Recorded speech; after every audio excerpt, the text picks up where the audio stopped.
Hi everyone, I'm Lauren, and it's the end of January, so it's time for a January reading wrap-up. Woo woo woo. I know I'm still in the middle of doing 2019 year wrap-ups. I want to get this January wrap-up up because while my 2019 year wrap-ups are going to be late, at least I can have something on time-ish anyway. It's been a little bit slow because I've been sick for 2 whole weeks. Actually, I'm still kind of sick, so that's fun. But I'm feeling up to doing this video right now, so let's just get it done while I'm still feeling okay. You guys know what goes on in a wrap-up, so let's just go into the stats and stuff. January was a pretty good reading month for me because I couldn't do much while I was sick other than sleep and read. So I read 19 books in January. Of those 19 books, 8 of them are novels, and then the rest of them are either manga or graphic novels. So that's also why the number is so high for January. Genre-wise, I read mostly fantasy. I read 15 of them. Of those 15 fantasy, 3 of them were children's books. 1 of them was a middle grade. 6 of them were YA, 2 of them were light novels, and 3 of them were adult, if I added those up correctly. Other than fantasy, I also read 2 historical books, or at least I counted them as historical. 1 of them, I'm not sure. 1 comedy and 1 biography. Page count-wise, I read a total of 5,099 pages, and that would be an average of 268 pages per book. Rating-wise, I read 2 2-star books, 6 3-star books, 6 4-star books, and 5 5-star books. If you watched my December wrap-up video, you know that I did not read any 5-star book. That was awful, so this is a lot better. And assuming I did averages right, that is an average of a 3.74 stars. With that out of the way, let's get on with the books, starting with my 2 2-star reads. So for the first 2-star, I'll just talk about this one because it should be really quick, as it is the last book in a trilogy, and that is Unnatural Volume 3, Rebirth by Mirka and Dolfo. This is a graphic novel series. I think the author is Italian. It has these animal people, and in the society it's illegal to be someone of a different species. Explores that kind of ideas a lot, and the main character finds out that she has this crazy superpower spirit thing that's kind of weird. People are after her, and the first 2 volumes in this series I really liked. I don't remember what rating I gave them, but the series was just full of kind of, what's gonna happen next, and action, and it was really cool. But this third one kind of went out on a whimper to me, and it just kind of ended in not a very interesting way. It just kind of ended in the really simplest way possible, and not really too much interesting stuff happened.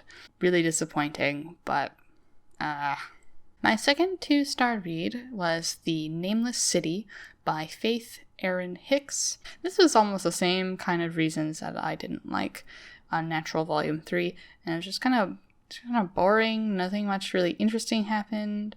There's a few things in here that just don't really make sense to me.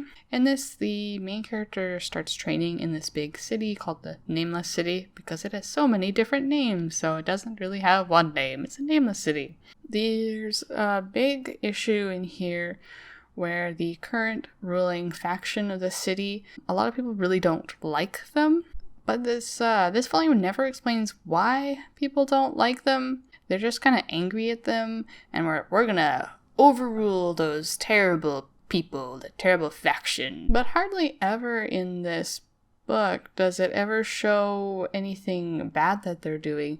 There's one point in which some kids are like, "Oh, you dirty other faction, grr," but they just kind of name call them. Like, they beat up the main character who's also part of their faction, so that wasn't necessarily a faction reason, like a discriminatory reason. other than that, they just kind of name call each other, and then that's about it. Like, they're not beating people up, they're not sending them to prison just because they're a different faction. There's like none of that, so I'm just very confused. And the leader seems to be a really nice guy, so that just really threw me out of it. And then as well, I really didn't like the main characters. They're just kind of stupid kids type of thing. So maybe it should be for a younger audience probably than what I am. I thought it was a YA. Maybe it's really a middle grade. I don't know. So I won't be continuing the series for sure. I just really didn't like it. I guess I also really didn't like the art, so that doesn't really help either. There was just nothing here that was interesting. So yeah. So for my 3-star reads, let's just start off with another graphic novel while we're on the graphic novel train.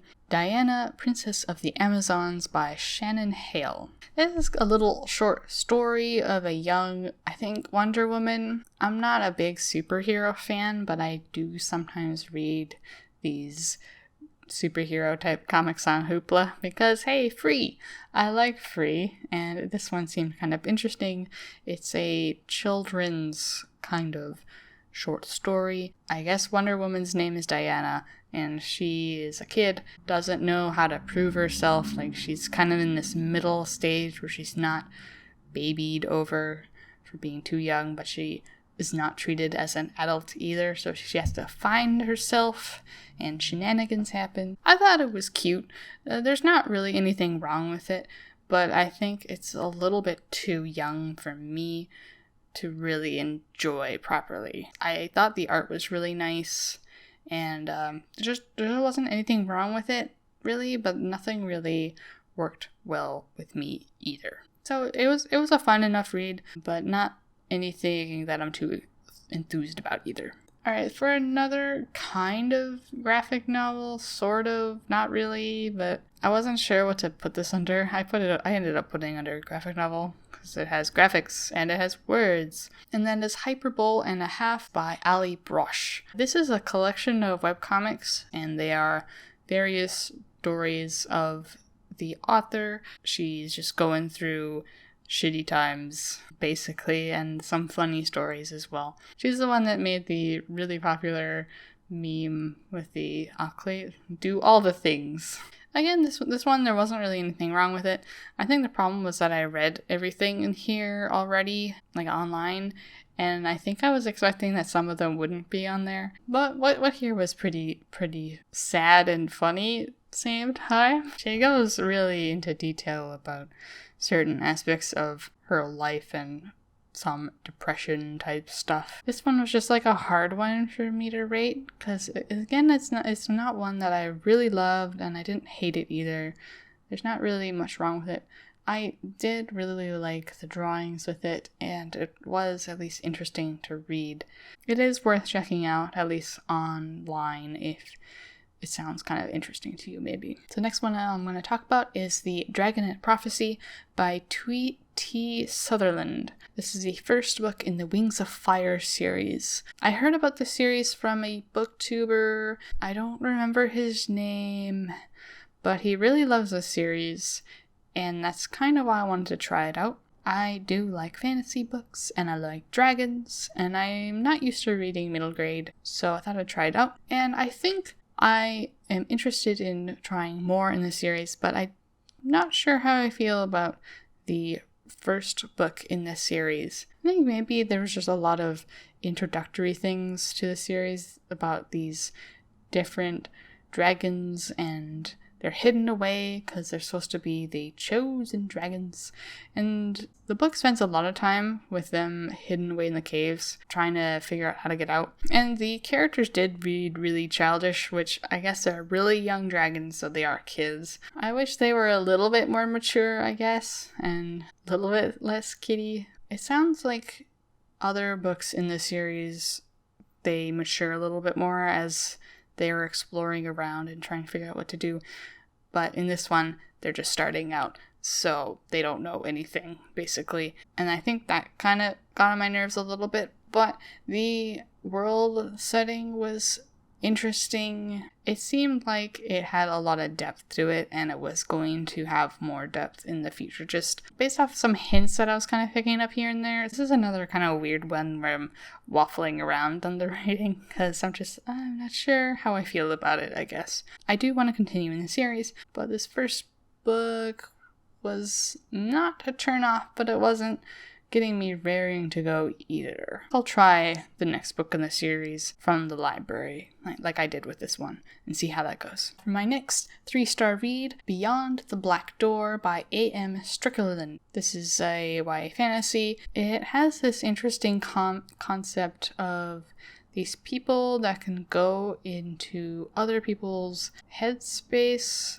kind of like their soul. When they fall asleep, they can kind of go into their headspace and go, ooh, this is what the person's like, and they can go around and figure out more about the person, and they can affect certain things about the person if they do certain things. And everyone has this soul space. I don't remember what it's called. The main character is special in that she does not have one of these soul spaces, but she has a creepy black door. She opens the black door. Oh no, bad stuff. This one I picked up because I had heard it had a sexual rep in it, and that's not something I see very often in a fantasy book. And so I was kind of intrigued by that, and it does have some pretty good rep for a sexual. I think the main character is Ace, and then there's a few other characters that are on various realms of the spectrum, and they're portrayed, I think, pretty well. The plot is pretty interesting at points.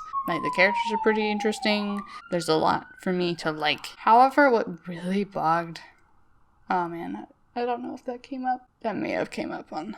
We get so many ambulances and stuff. Anyway, what really brought it down for me in rating was I didn't realize that a large portion of this was gonna be romantic parts. The main character falls in love with this mysterious guy. Like, that's fine, that's cool, but it takes up a large portion of the book, and the guy that she falls in love with is a really big jerk. He does a lot of times this like gaslighting almost. This guy is kind of mean to her and teases her in a way that's just really mean. The main character keeps on going, oh, I shouldn't like him, but I kind of do, and I'm not gonna fall for his trickery ways. But then she like kisses him or something. It's like, can you fall in love with someone that's not a douche? And so if you took out all of those romance bits, I would probably give this a 4. But his romance bits really bother me. I don't like romance in my books, honestly, when there are a huge portion of them. I'm fine with a little bit, but this is a large portion.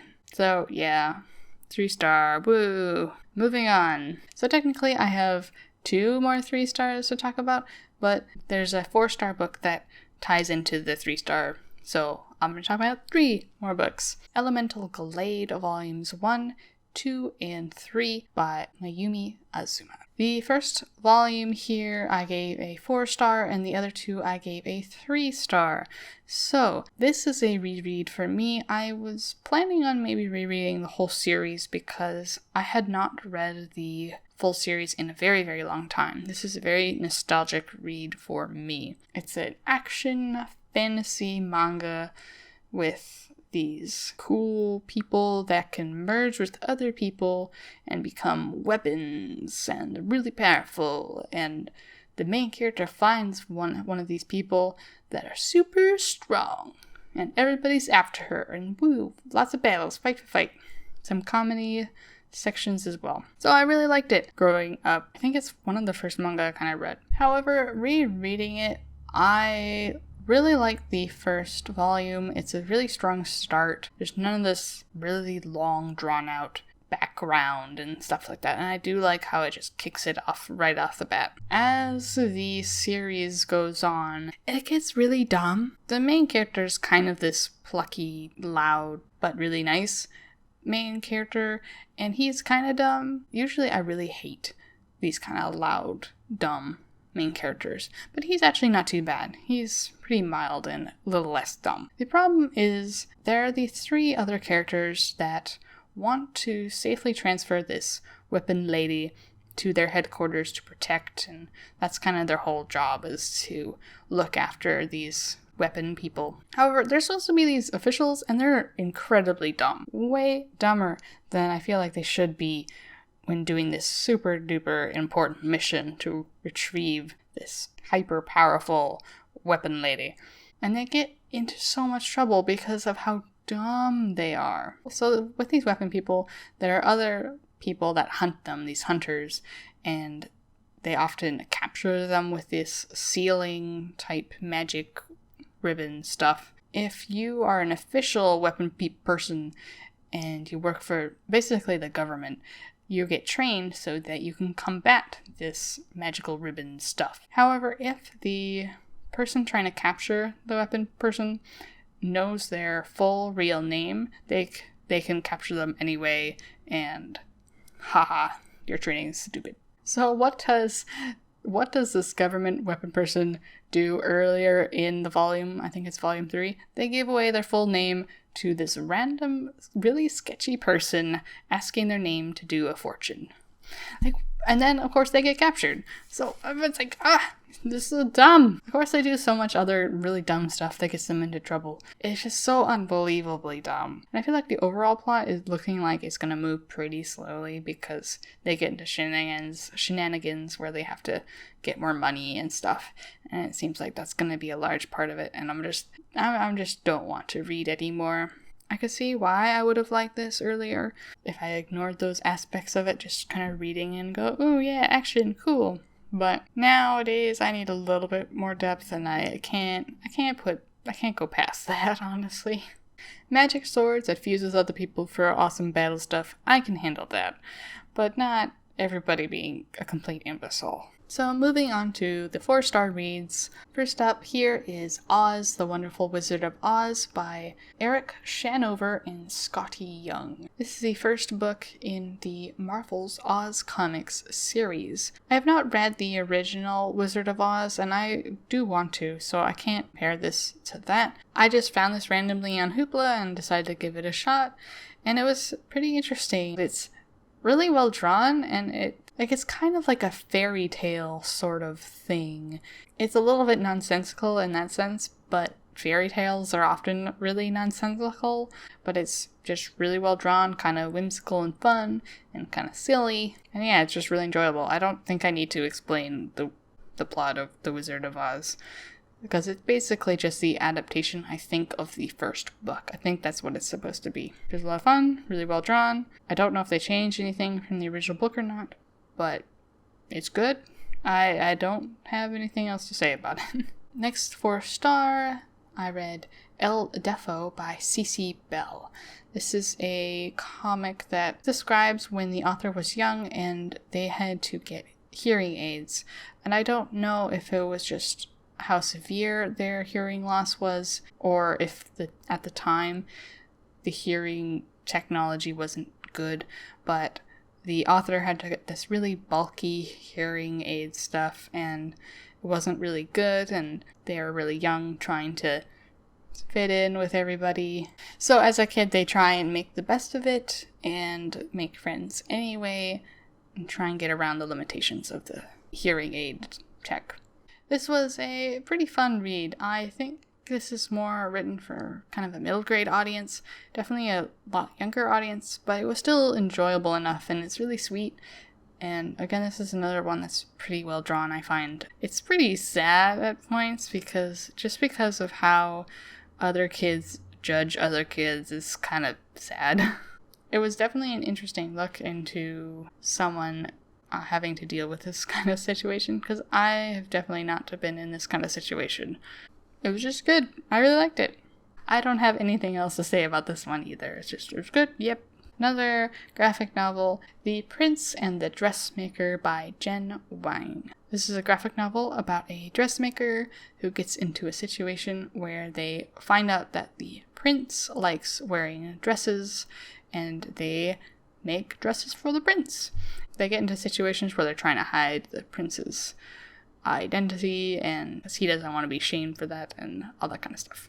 It's kind of just like a sweet coming of age, and like the prince is doing a lot of growing into his own skin type of thing and trying to figure out who he is, and doesn't want to give up wearing dresses, but doesn't want to disappoint his family. And it's really sweet. I think you should read it. It's really good. There's not really any reason for me to rate it 4-star instead of 5-star. The 4 and 5 stars for me just kind of get into feeling type thing. So just felt like 4-star. It's really good. The Naming by Alison Croghan. This is the first book in the Books of Pelennor series. This series I was a little bit unsure about getting into it because I read it a long time ago. I don't think I read it when it came out. It came out in 2002, but I did read it closer to then than now. And I have not finished the series. It's a 4-book series, and I've only read the first 3, so I decided to give it a reread, see how it went. This is a YA fantasy series. The main character is a slave in this small encampment type thing, and this guy comes along and basically rescues her from this area, and she finds out that she has magic powers. Woo! And the guy teaches her about the world and how it really sucks with the darkness stuff trying to take over, and teaches her how to use her powers, defend herself, and teach her about her family history type thing, which she did not know about. This first book is definitely a very, very, very slow burn. Most of what happens in the book is basically traveling around, figuring out where to go, and surviving to get to the next location. Because throughout the whole book, they're being chased by these darkness. I think they're like hulls, I think their names are. They're basically like those, what are they called? In the Lord of the Rings, those Reaper type guys. I want to say Dementors, but they're not Dementors. You know what I mean. I don't know what they're called in the Lord of the Rings, but they're like that. Actually, a lot of this kind of made me think of the Lord of the Rings. It doesn't go into as much description as the Lord of the Rings does, and there's not a huge destined party. But they do a lot of traveling around, avoiding people, and trying to find the best route. If you go into it expecting Lord of the Rings, you're going to be very disappointed because it is very different. But it's definitely very slow. But I really like the backstory that they kind of explain about the world without ham-fisting it down your throat. They do have more detail about that kind of stuff in the back of the book, but they're not just shoving it down your throat and going, know the history of everything. I really like the characters, and the magic is pretty simplistic, but it is interesting in some senses. Everybody has different aptitudes for certain things, and there's this kind of music aspect. I don't know how music gets into it, but it seems like all the magic people are really good at music, so they're called bards. So yeah, it's just a breezy, easygoing first book in the series. I don't know how the other books in the series are gonna go. It definitely ramped up at the very end of this first volume. So yeah, I'm curious to see how the other books will go. The only complaint that I have personally is that the main character doesn't do a whole lot until the middle/end. I mean, it's not like she doesn't try to do stuff, but she doesn't know magic right away, and she doesn't know how to fight or anything like that, so she can't really do a whole lot. And she might get a little whiny at some points, but I didn't find it too unreasonable, so I wasn't personally bothered by it.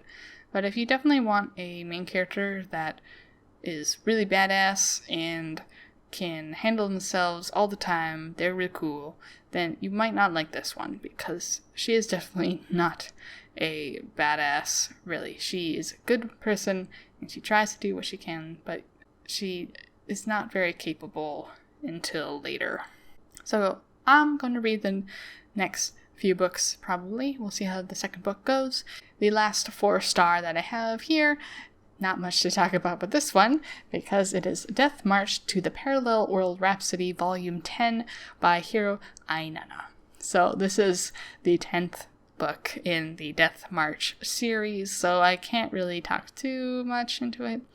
It's not like it has too much of a overarching plot, because mostly it's this party traveling around to different places, learning about different things, exploring, getting stronger, and the OP main character learning new skills and such.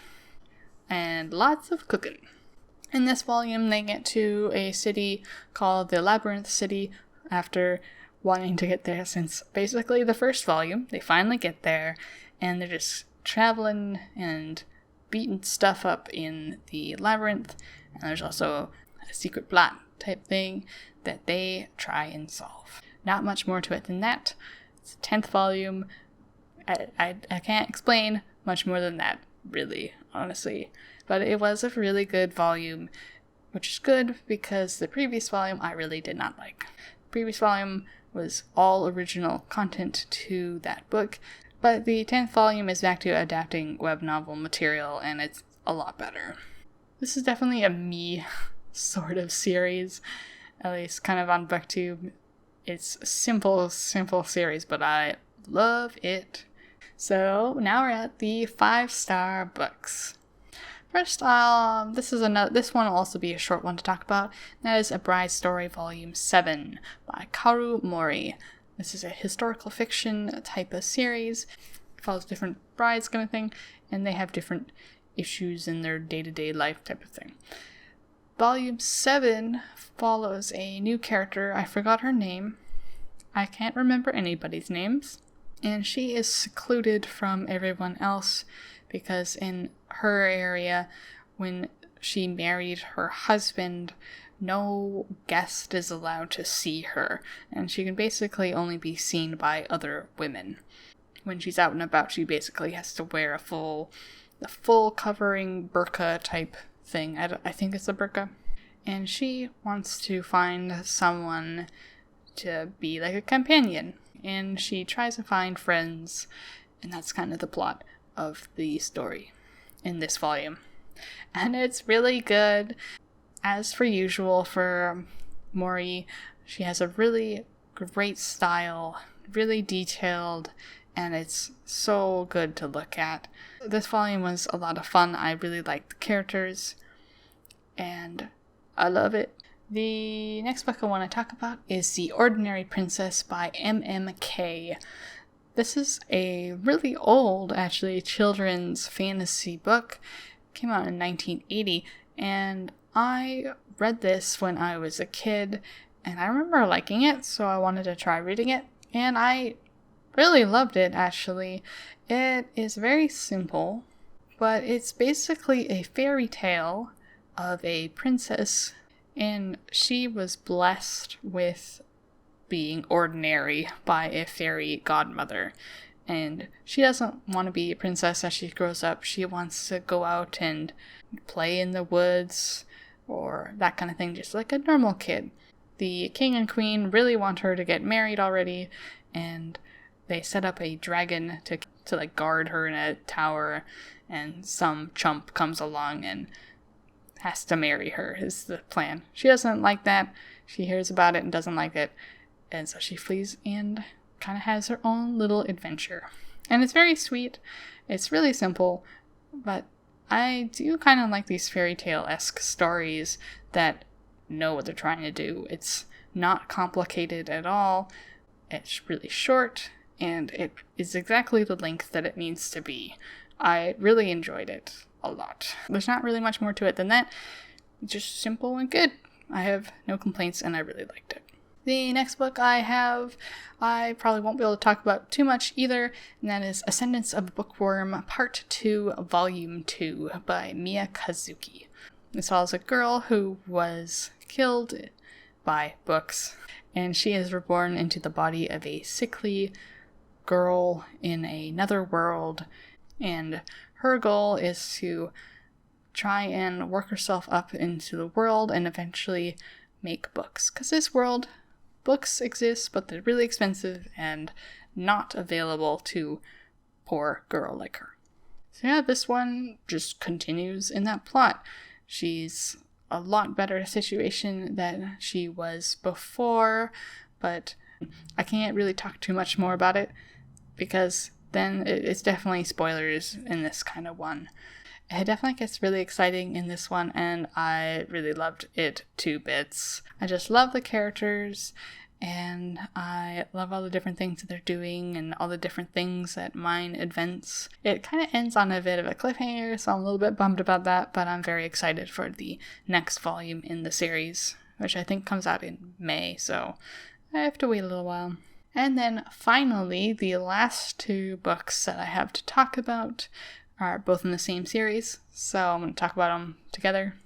That is The Rose and the Thorn and The Death of Dulgath, both by Michael J. Sullivan.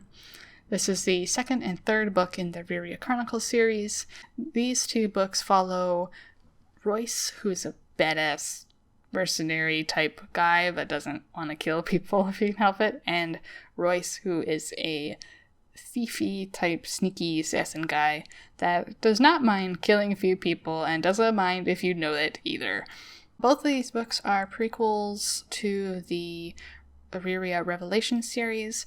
The Rose and the Thorn specifically goes into more backstory that is talked a lot about in the Viria Revelation series, so how they met and how they got set up in their headquarters type area. And then The Death of Dulgath is essentially one of their adventures together once they're a little bit more settled in.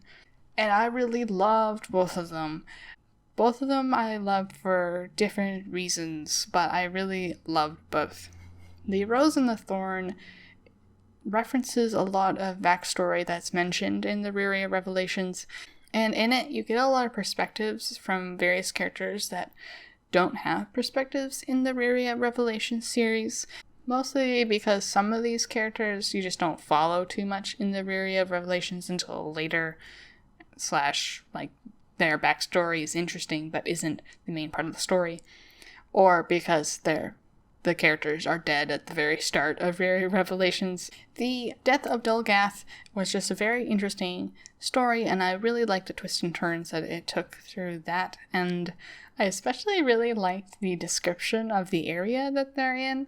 They go to this area that they haven't been to before, and it's just really lush and green, and it's really pretty, and on the coast, and I just really love that, so that also really helped.